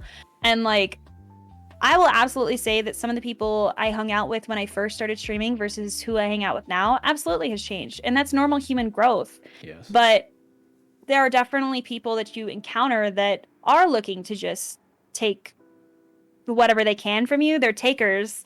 And they don't have limits. They don't have boundaries. They don't care. Whatever you can do to benefit them is enough for them. Yep, and that's why it's unfortunate. Yeah, me and Franklin were through like a fucking cycle of that serious, just icky engagement. Yeah. Icky support for support shit. Or like feigned support for support. But it just doesn't work. It never fucking works. It's ineffective. It doesn't work, and it's unethical, and violates and L and fucking plus ratio and plus fucking it's stupid and touch grass plus touch grass. Oh, hi Riker. Riker is Z's kiddo. He's a baby. Hi Riker. But yeah, I mean, like that's something that's also ridiculous. Is just, you're gonna encounter those people, and it's unfortunate. But well, the worst part is when I first started streaming, I didn't know that follow for follow or anything or support for support was against TOS, because most people aren't reading TOS. Like if you're a streamer, I've read it, or you want to become a streamer, I'm begging you read through it. Yeah, I mean after like a month or two of starting streaming, prior to me even hitting affiliate, was when I like literally went through and I read every step. And then when they update it, I go through and I read everything again, because I don't want to lose the community that I've built because I've done something stupid that I didn't even realize was wrong, because they don't care. Ignorance is not an excuse. You accepted those terms of service. That's true. Ignorance is not an excuse, but everyone uses ignorance as their excuse. Oh, all the time. And I think in today's, and I've said this so many times because I'm so fucking annoyed about it, in today's day and age of information, ignorance is absolutely a fucking choice. Yeah. And I think if you spread ignorant thoughts, even if they're your own thoughts, it can be very harmful. And I've warned those people now directly, just being like listen, like I understand you're going through this, but like this can be very harmful to say this. You know, it can be harmful to spread this misinformation. You know, do your research first, please. Yeah. Well, and perception can be a lot of things too. So like when we have our mental health talks and stuff, or like it comes up like kind of impromptu. Yep. I try to reiterate, like when somebody says something that can be taken out of turn, that like your words matter, your word choice matters, because what your intent is not necessarily how people are going to perceive that.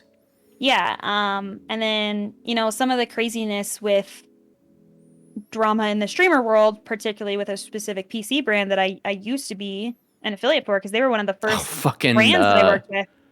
I wasn't going to say it in case you didn't want it on your stream. Why the fuck would I listen, lady? I am the least fucking brand friendly streamer. Yeah.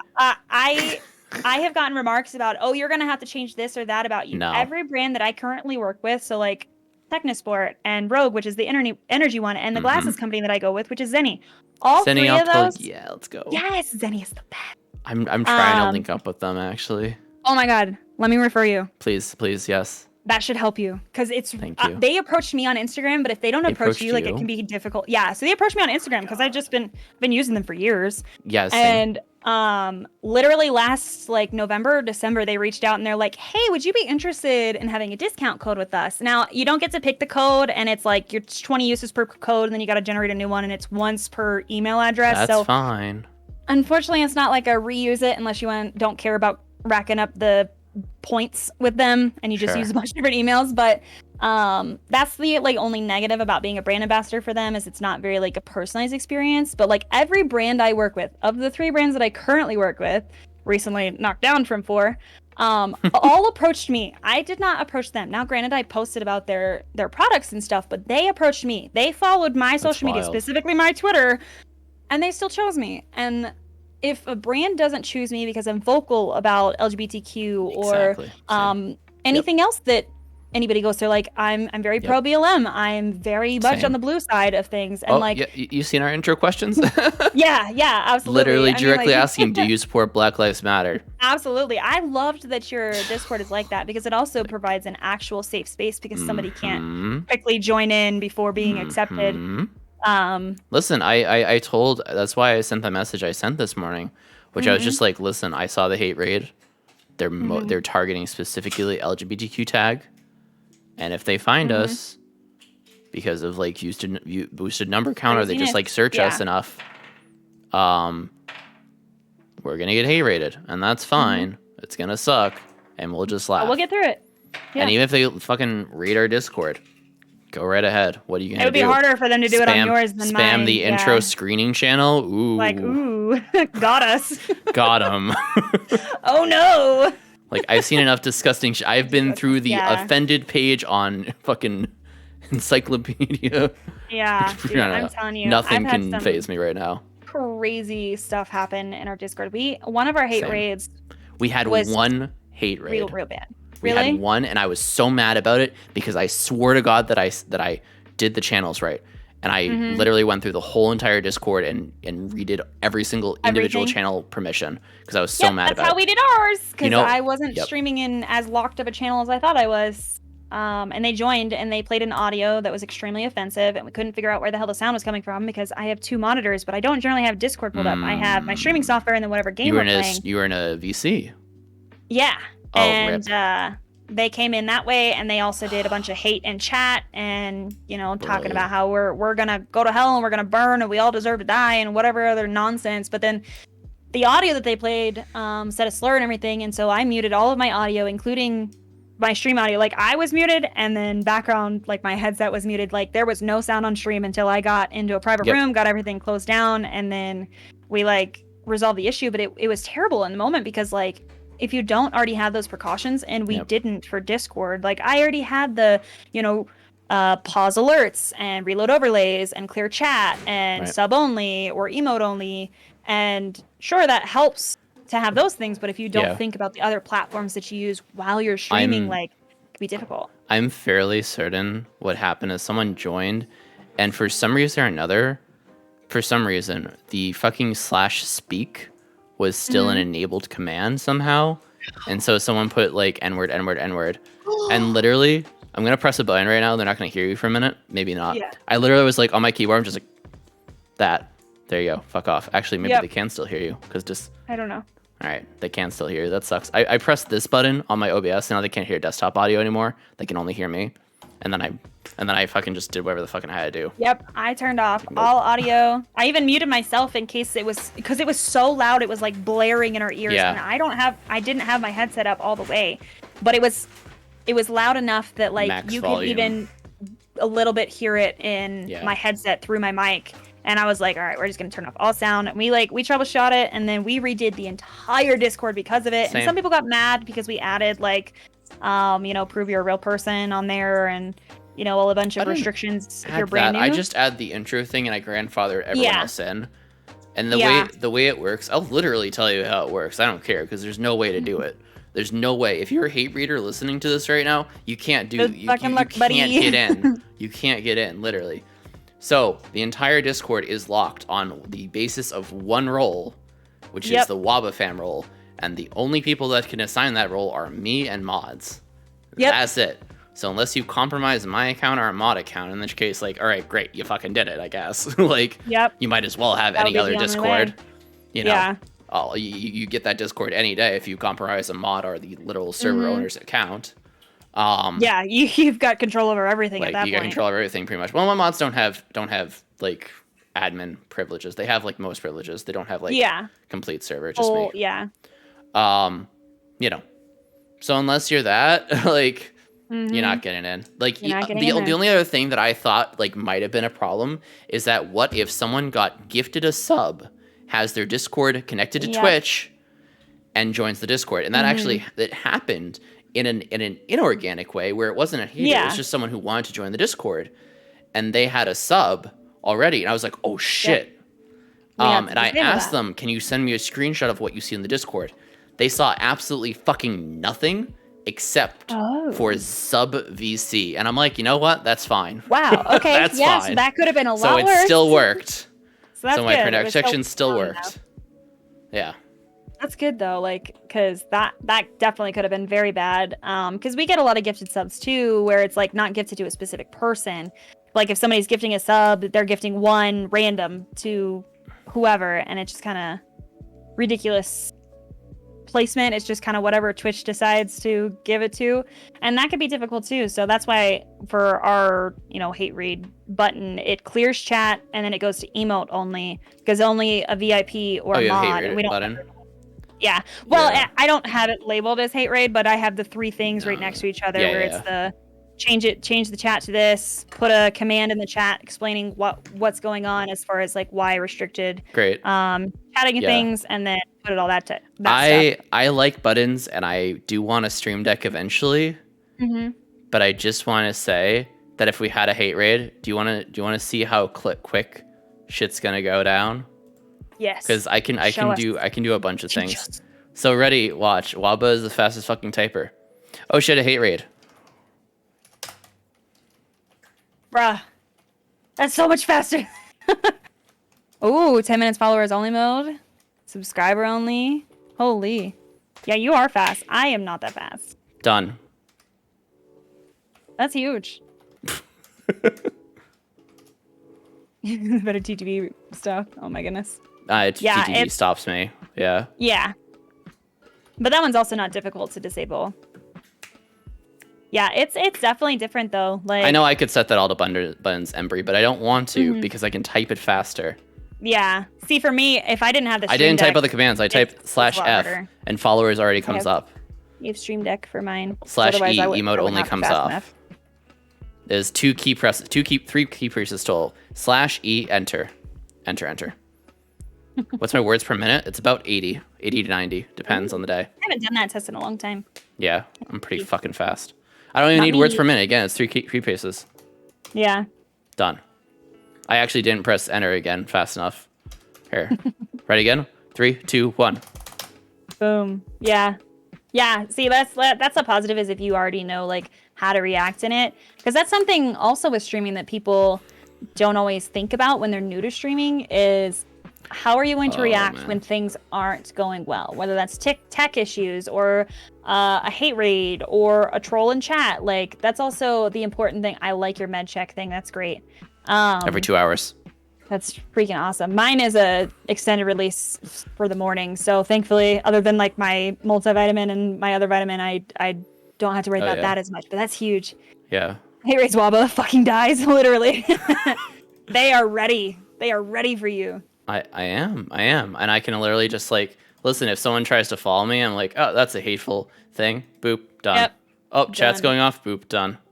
Yeah. Okay, great. It's already muted. Sound alerts are off.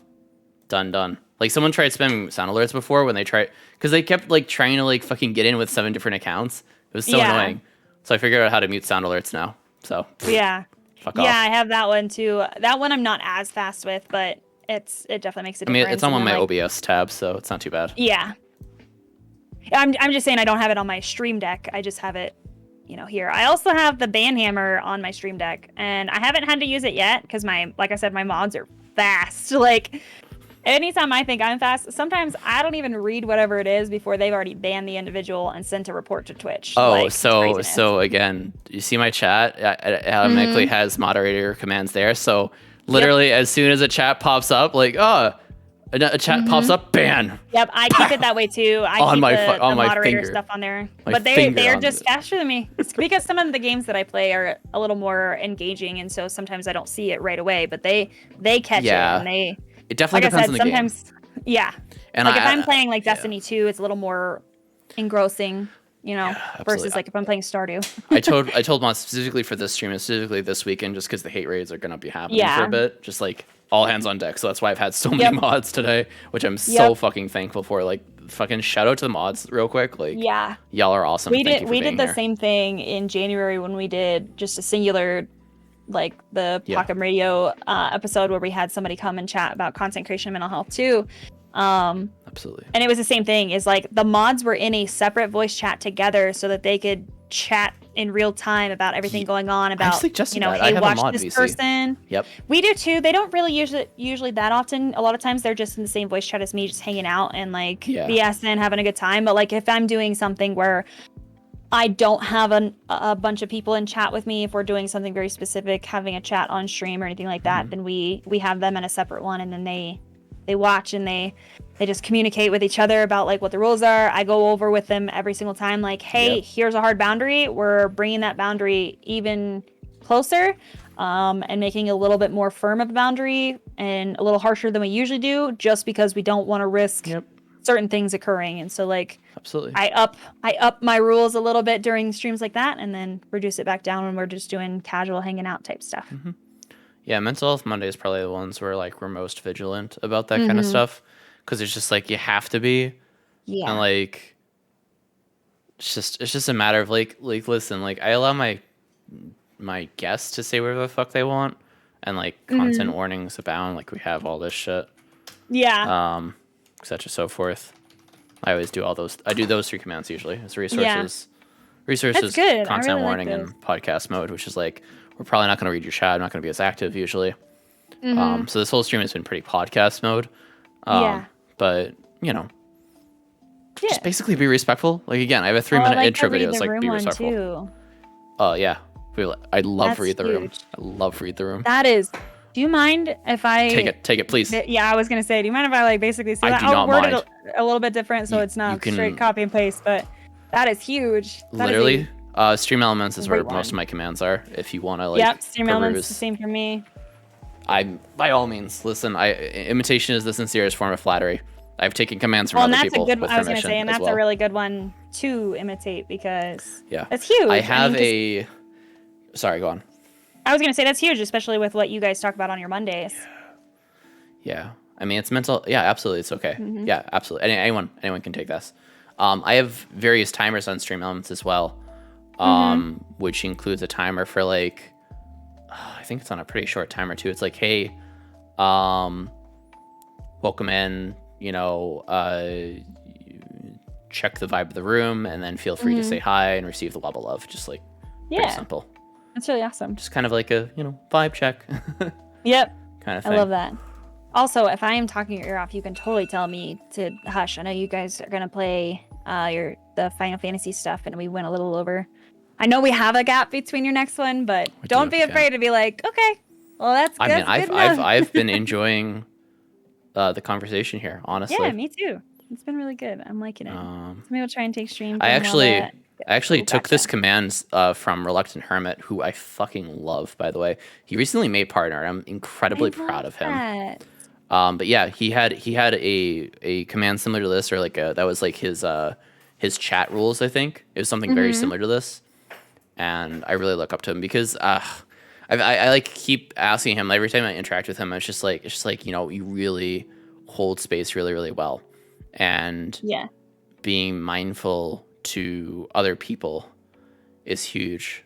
Because like he's a streamer that like allows a lot of self promo, and I don't, because because when I first started streaming, I allowed people to like just talk about self promo all the time, but literally they would come in for 5 minutes, talk about their stream, and then be like, hey, I'm gonna go off to stream, bye. I'm like, oh, you've only been here for like 5 minutes, but okay. No promo. There is a handful of people, and I mean like literally 3 people that are supposed to, if I'm streaming and they either text me or message me on Discord and I don't respond, and they're telling me that they're live, those 3 people are the only people that have permission to come to chat and be like, hey, I tossed up stream. Just don't want you to yell at me, because I do yell at them if they don't tell me, because if I'm streaming especially, I don't always get the notifications, and so I'll try to tab them up, and I may not be actively chatting, but I'll at least lurk, you know? Right. And give them the support that way. And those 3 people are the only ones that chat knows and all the moderators know who those people are, and anybody else delete the message. And even if it's subtle, because some people they'll see the no promo and they'll try to be like sly about it, and it's like, nope, gone, deleted that message. Like I'm not gonna ban you for it, but unless that's the only thing you ever do in my chat, and then what do you consider subtle self promo? Because people have different like. For me personally, it's just fixing overlays for 30 minutes for now, and they're like they give you a time, and they're like, I just want to get them done before 5 o'clock, and stuff like that. And it's like, that's so blatant. Like that's not even subtle. Yeah, it's more subtle than being like, hey, I'm starting stream at 5. Like, make sure you guys come hang out and watch this. No. Like, let me tell you something. The most I'll ever fucking do or say in regards to self promo and other people's chats is be like, hey, gotta go now. Have a good one. Take care. Have a great rest of stream. That's it. Which is like a normal fucking chat to say. You're like, hey, sorry, I can't chat a whole lot, but I'm gonna have you tabbed up. Yeah. Which is awesome. I don't tell them what I'm busy doing. I just tell them that I'm busy in the moment, you know? Hey, I'm busy. Like, hey, can't really chat a whole lot. I got a lot going on, but gonna leave you tabbed and be a lurk for you. Because, I mean, lurks are always appreciated, too. Yes, they are. And I'm so fucking happy that Twitch support came out. It was like, hey, lurkers matter, and like as long as the video's playing, it counts as a view, which is actually huge to me, because I originally have thought for the longest time that it's like 2 max, but apparently it says as long as the video player is playing, which is to say, like, if you have like various web browsers, I think part of that was also a change, because it used to be that if they had muted it, it really didn't count for it, and they had straight out said that. But I think they changed it after like hearing the feedback from everybody, and especially now that like certain areas are opening up more, so people are on Twitch a little bit less, and so they saw that kind of dive, and they wanted to listen to creators, and one of the very few times that was a good thing they finally listened. Because now, like, I mean, it is appreciated if somebody just lurks. I know I have several people in my community that they will message me directly, but they have never spoken in chat except for like maybe the first time they followed. That's weird. And they'll lurk, and they let me know, and they're like, hey, like, I'm just not real social, and I don't feel comfortable chatting, and I don't really. Wholesome. Yeah, so like they'll let me know, like, hey, like, I'm not always I don't always know what to say when you guys are having conversations, but just know that like I'm here supporting you and stuff like that. And like that stuff is so cool, great. You know? I love it when people do that. It gives me such like a fucking boost. Well, and the best part is like I didn't know until some of those people started messaging me, letting me know, and I was just like, my heart, I'll go cry. Are you serious? Yeah, literally, Beth, our fucking first guest, almost made me cry. Really? At the end, yeah. She's just like, I look up to as inspiration. I'm like, what? Yeah. What did I do? No, I mean, like, obviously our circles kind of crossed more recently, but like everything that I've seen from you and your community, like, I love it. Like thank you. You provide something that like some streamers can't even dream of creating. And like, I know that you want to continue to grow your community, and you've got goals and all these things, but just know that like, when that imposter syndrome starts hitting you, just know that there are people like me and you know, the other guests that you've had on, like Beth, saying, you know, that we look up to you and stuff. Like, you are at the point where we wish we could be for some of the stuff. So like, I know that's so hypocritical of me to say, because obviously I talked earlier about having imposter syndrome too, but like, I try to voice that to my guests too. Yeah, but well, and another thing, like, we've had the discussion actually relatively recently about over complimenting, and to me, like, that doesn't exist, because I am genuine in any compliment that I'm. If you're genuine, there's no such thing. Yeah. Well, and that's the thing, is like, I don't give people compliments just because I want them to pay attention to me. I'm giving them a compliment because I know that on some of my worst days, going through some of the worst things in my life, that one person who said, hey, I really like your headband, or something like that, even if it's like I'm in the grocery store and somebody says something like that, like, I am constantly complimenting. My husband's like, guys don't really do that much, and so sometimes I feel weird doing it, but like, he's gradually more and more started like getting comfortable with complimenting complete strangers about just little things, and be like, hey man, like, I really like your shoes, and it's a genuine thing. Like, I'm not saying it because I just want to say it. I think it's important. Like, if you think somebody has something cool, like, tell them. If you like the way somebody does something, tell them.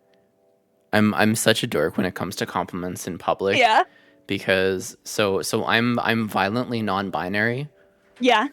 Which means I just like I reject everything with like toxic masculinity stuff. Oh, absolutely.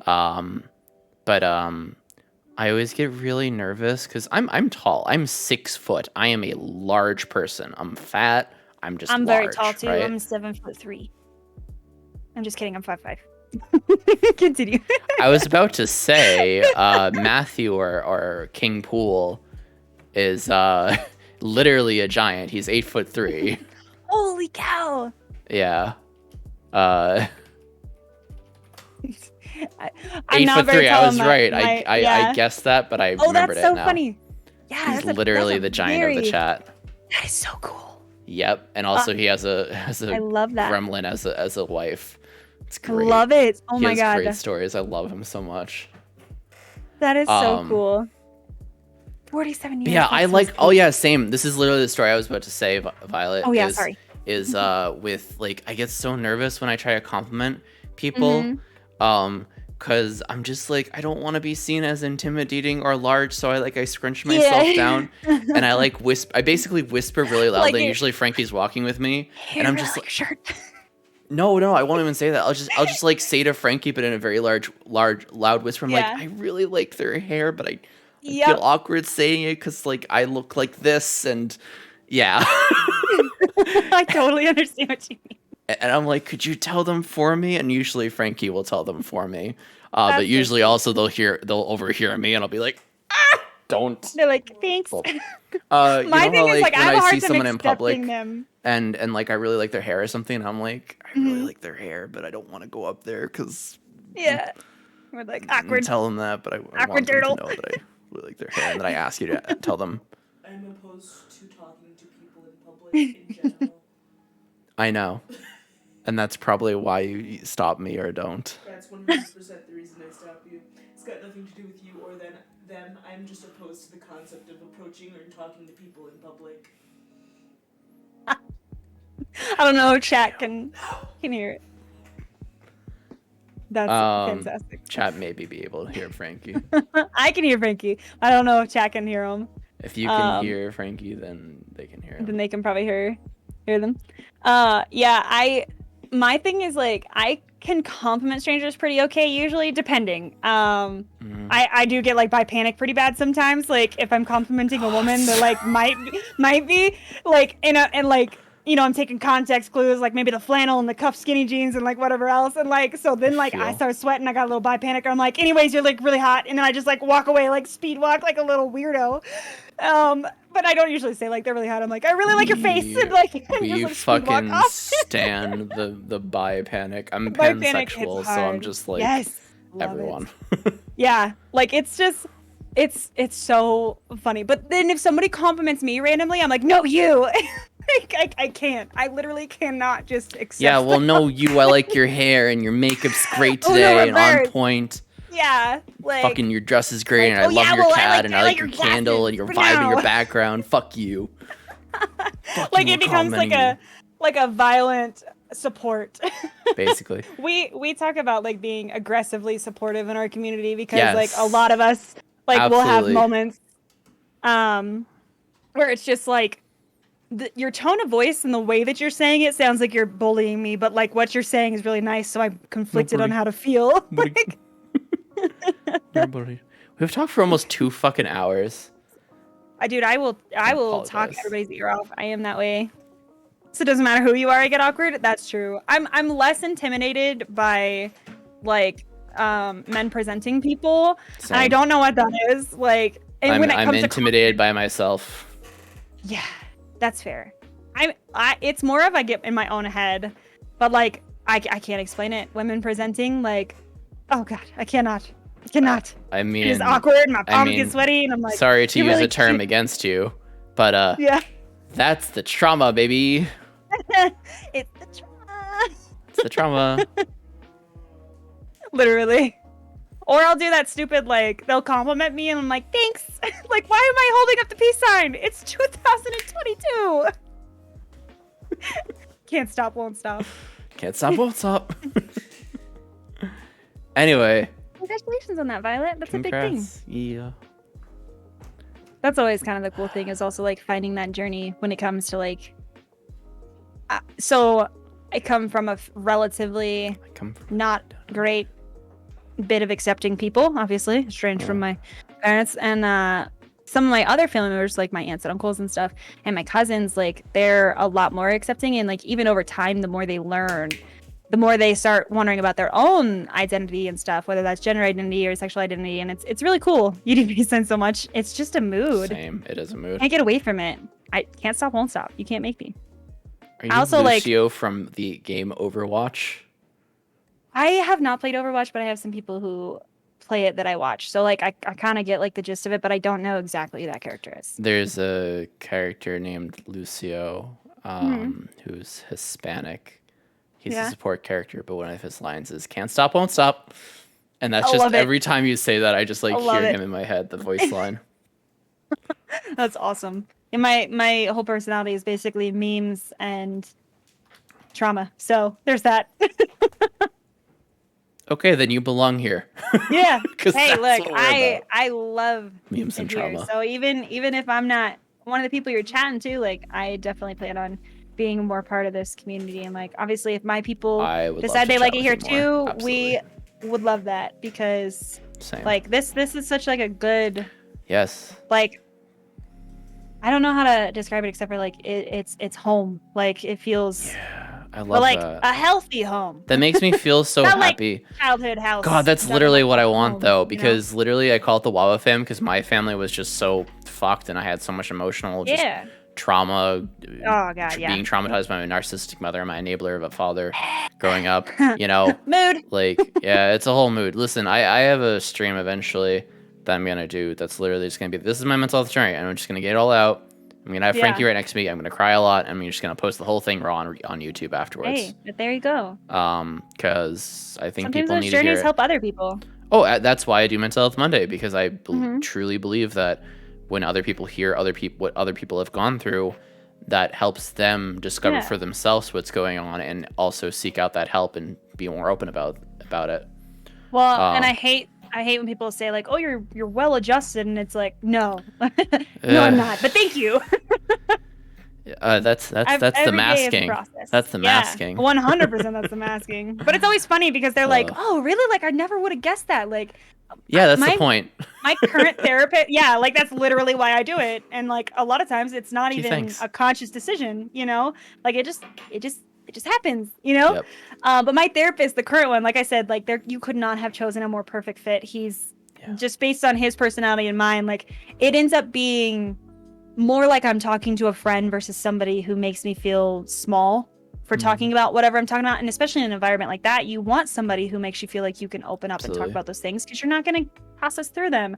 But there's sometimes where like I'll say something and he's like, you know, I am more and more impressed with you each time that we talk, because you know, you're so adamant on I'm going to survive even if it's out of spite, you know, like and he's I love that even if it's not necessarily a quote unquote therapist good reason as to why you're doing something, you're still doing something good because you so badly don't want the bad to take over everything. And I'm like, yeah, that's hard though. I mean, you know, it's not always possible, but I try it in the situations that I can. Because like, I'll be damned. If I couldn't be good at everything and didn't succeed at that, you won't either. Like, live your life in spite. Basically, just like just know that your existence snackies. I can't caffeine, but God bless you. Just live your life in spite, knowing that there's someone out there who hates your fucking guts, and you know what? Live for it. Live rent free in those people's brains. I don't know if you know the guy on TikTok. His name's Misha, but he's known for the lessons in not crossing a gay man on TikTok, and he's so funny. I love his tweets his TikTok so much. But he did a video recently that was like, quick PSA to all the people that like don't like me or hate me or whatever, and it's like, I'm still fucking breathing, and he like evil laughs at the end. And I literally just made a TikTok of that and posted it yesterday using that audio because it was so funny to me, because it's like, I'm here out of spite. Can you link me that? Because I want to make that. Absolutely. I want to stitch that audio now. I got you. I did it too. Like, it was one of my favorite ones because it's just funny, because it's like, yeah, you know what? Like, I'm still here. It's mostly out of spite, but like, we're still kicking. Oh yeah. We're getting there. We are you know? Thriving. You know, different definitions for different people about thriving, but in my definition, we are thriving. Okay, we're doing it. We're doing the damn thing. Straight up. All right, let me see. All right, I hate to cut us short. No, absolutely. It's been over. You gotta get some foods.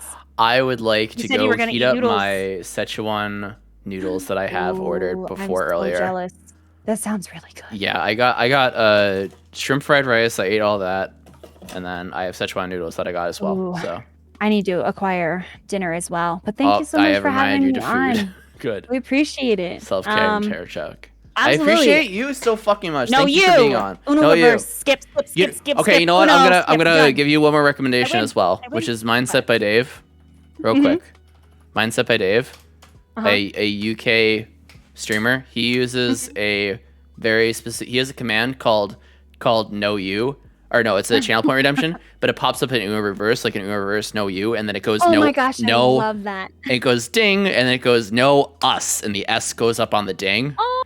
So instead of no you, it's no us. No us. I love that so much. I just dropped a follow and I'm gonna have to check him out sometime. I love that so much. I'm gonna have to adopt that. That's perfect.